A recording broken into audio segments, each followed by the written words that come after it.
If you were to think about the perfect bike to go around the world with, this would probably be the first to spring to mind. While the original GS has had more than 40 years of updates and upgrades and redesigns, the Adventure version has only been around since 2002. Tailored to meet the requirements of long-distance travelers, it is usually better equipped, has a larger fuel tank, and is heavier. While this new model has received significant upgrades for the 2019 model, especially in the engine department, what I'm interested in is if it can still do what it promised 17 years ago, or if it has unfortunately been watered down to a Starbucks tourer. We would start with about 2-3 hours of highway riding, then do another 2-3 hours of express roads, and then end the day off with another 2 hours of off-road riding. I'm not interested in just listing the differences between the 2019 model and the previous models. I want to see this bike as a whole, because at the end of the day, that is what you're paying for, an entire package. You would be relying on this to give you something that is very difficult to find in day-to-day life: the spirit of adventure. Comfortable adventure.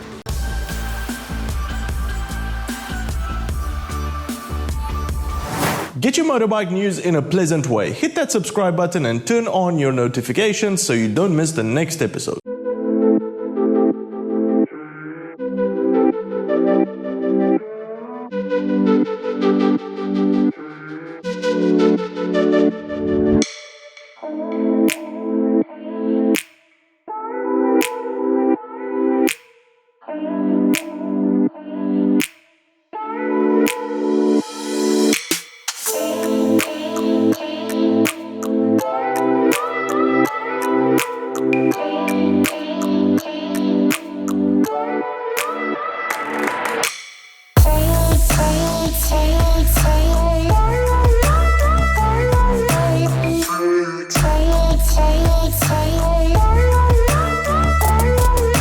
A lot of people actually use their 1200 or 1250 GSs for daily commuting, and I am one of them.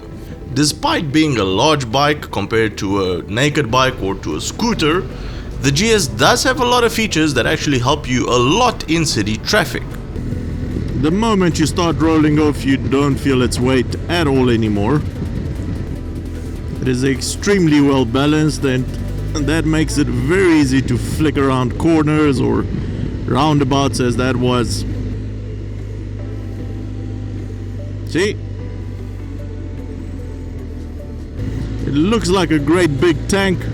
I'm sure if you had to pick it up, it will feel like a great big tank, but the moment you get it moving, it is extremely nimble. Yep, so as long as it's moving, it might as well be a 600cc bike to me. I would not know the difference. Unfortunately, lane splitting while you've got your boxes on, it's not something that is easy to pull off. The fact that your mirrors are a lot higher than most other car mirrors helps you a lot during lane splitting. The hydraulic clutch and the hydraulic brakes make changing gears and stopping on a dime in city traffic very easy. See, I know this is a great commuting bike because the 1200 Adventure is a great commuting bike, because I use that to get to work every day. Not a lot of traffic today, which is very good for us. We've got a long way to go. Quick shifter living up to its name, even in city traffic, shifting my gears quickly. Because the riding position is so high, one of the best advantages of that is that I can see straight over this car. If I'm so tall in traffic, in city traffic especially, I can see what's happening in front of the car that is in front of me, which from a safety point of view is very good.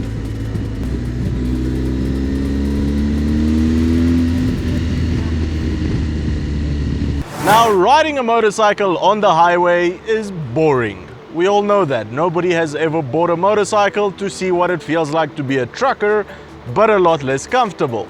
For a bike that is meant to take you around the world, the GS Adventure better be up to the task. For highway riding, good wind protection is paramount. If your wind protection is not adequate, you're gonna get tired and you're gonna wanna get off the bike. The GS Adventure does come with a taller and wider windscreen and with some extra winglets, which definitely do help in regards with wind protection for highway riding, but all in all I do wish that the Adventure did have a little bit more wind protection. Now I'm not feeling any wind on my chest or on most of my head, just a little bit on the top. But that's not a major concern. However, I am feeling it on my shoulders. My shoulders and my arms are completely unprotected. The seating position is very good. I'm not getting tired anytime soon. You could easily do 2-hour sprints of highway riding. No vibrations to really write home about. There's nothing in my coming up from the seat to my butt.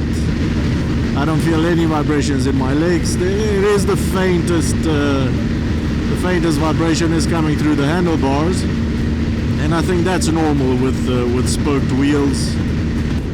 If you're just gonna do on-road riding, then you can go for the cast wheels, and I think those you will not have a problem with vibrations in the handlebars. Another great feature for highway riding is cruise control. Now this is one of those things that once you have it and you use it, if you ride a bike without it on a highway for long sprints, it is really something you do miss. So I'm very glad that it's there. Windy back roads is where this bike is going to be spending most of its time. This is where the ability to be flung around corners and somehow feel 100 kilograms lighter while inspiring confidence is paramount. The most notable change to the new 1250 is definitely the engine. If you were to read the spec sheet, the engine displacement was increased by 84 cubic centimeters, engine power went up by 9% and torque went up by 14%. However, the real story of the new engine lies in BMW's new Shiftcam system, which introduces variable timing to the Boxer. While the engine still features 4 valves per cylinder, the intake camshaft now has 2 sets of cam lobes. The partial load cam offers lower lift and helps to reduce fuel consumption, while the full load cam offers maximum lift and enhanced performance. The result, again, if you were just to read off the spec sheet, would be more power with better fuel economy and reduced emissions. However, what you cannot read off the spec sheet is that this engine has been completely transformed. Owning the 1200 GS myself, I could immediately feel the difference between the two, and it is huge. The 1250 is of course more powerful, you can feel that, but the power delivery is where it truly shines. I haven't felt a single jerk when pulling the throttle, whether I was riding in the city or on off-road. The power delivery is very well managed by the new engine, and it makes the 1200 Boxer engine feel prehistoric, sorry to say. Now the seat is very comfortable. It's not the most comfortable seat, don't get me wrong on that. I have felt better seats for touring. Even BMW has some in its lineup, like on the K1600. But nonetheless, compared to other seats, it's very good. It does a very good job. Brakes are also an important component when you're riding on roads like these, especially in, let's call them, less fortunate countries like Romania, where riding a bike on the road you should expect absolutely anything. You should not have any surprises whatsoever, no matter what happens. Whether it's a horse-drawn carriage, whether somebody all of a sudden decides to stop in the middle of the road and turn the car around, or anything else. So I'm always riding with 2 fingers on the brake lever. That is all I need to do, an emergency stop if something happens that I haven't foreseen and it catches me by surprise. The brakes have so much stopping power that, oh my god. See, that's what I meant. Surprises. That's why you should never ride so close to a car. What was I saying? The braking force of these brakes is absolutely phenomenal. I trust them so much. And one additional there's your rustic life. And one additional upgrade that BMW has made to their brakes on the GS, and that's for a couple of years now, is this thing they call ABS Pro.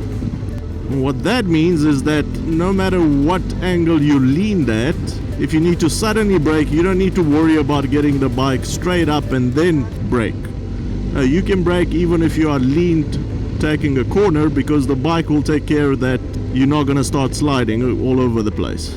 The front brake is also linked to the back brake, so when you apply the front brake, the bike does some magic calculation and also applies some back brake depending on how hard you're pulling the front one.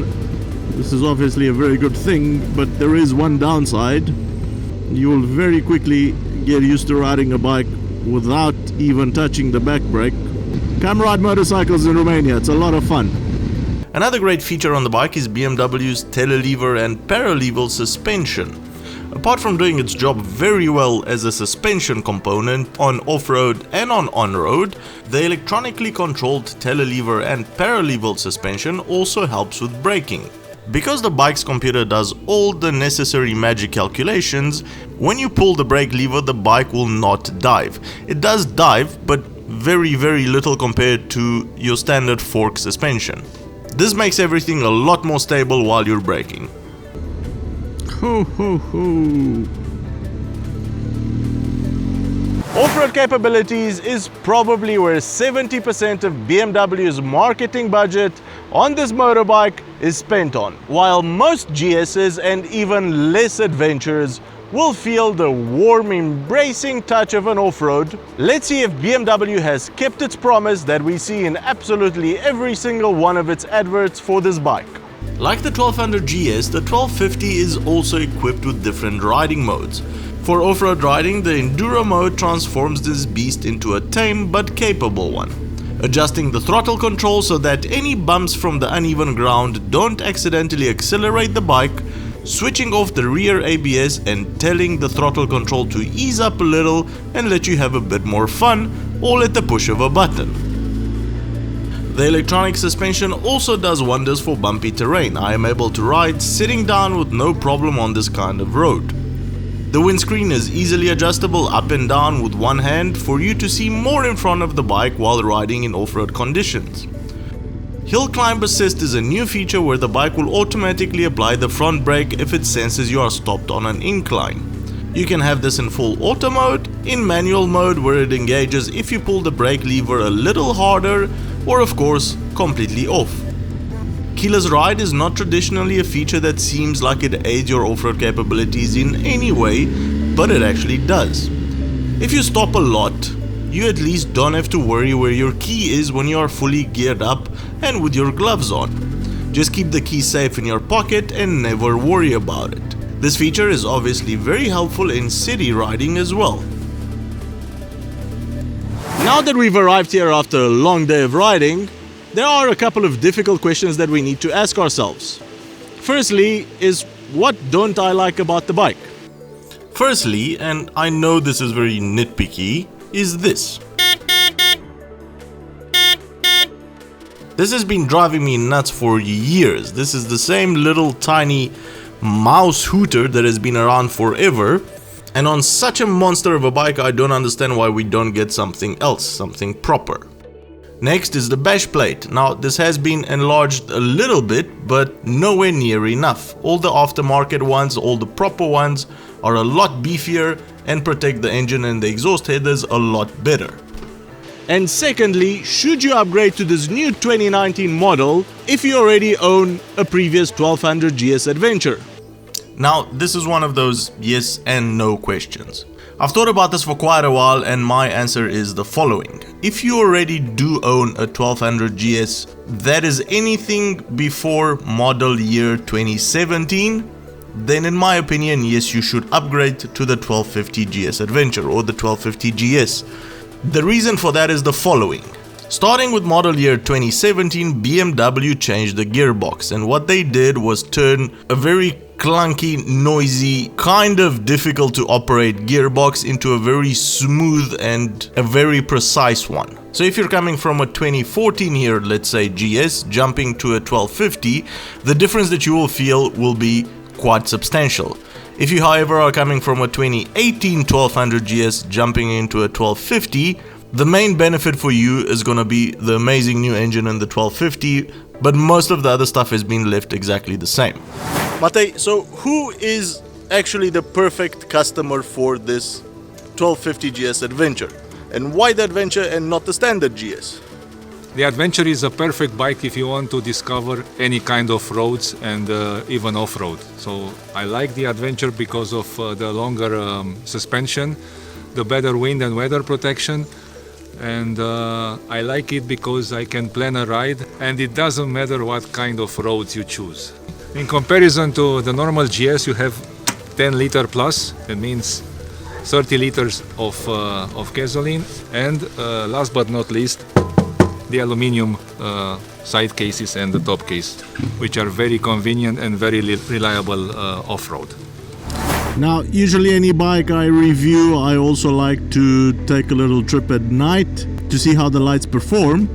And this being a long touring adventure bike, it is more important than ever for it to have proper lighting at night, because you might end up riding at night as well.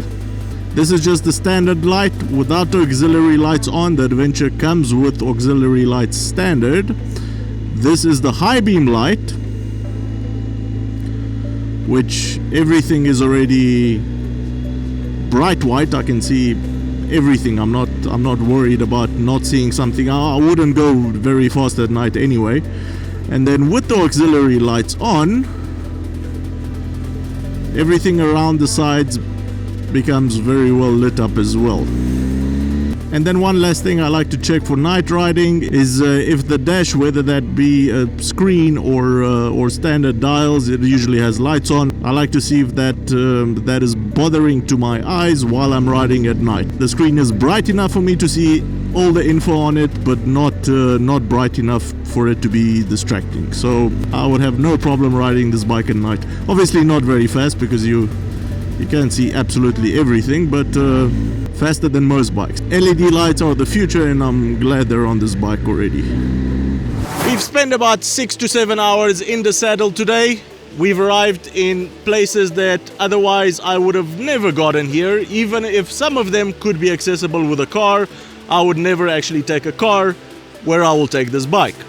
The ride has been comfortable. I have had a lot of fun doing this today. So all in all, after 17 years, the bike still stays true to its name.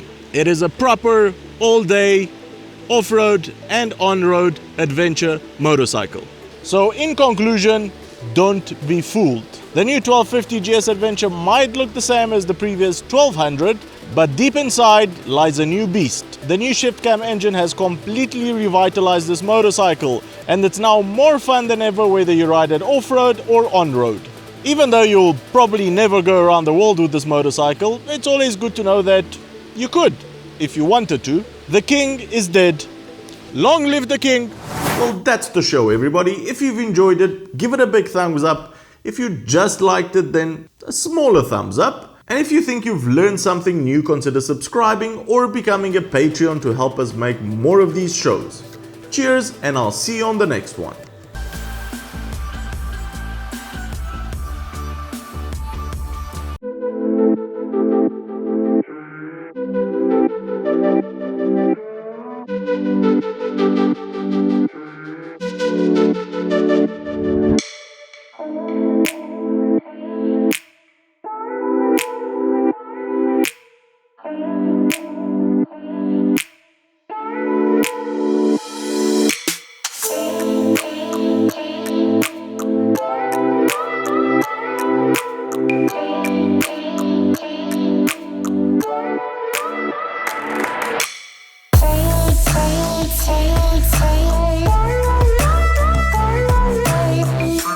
Take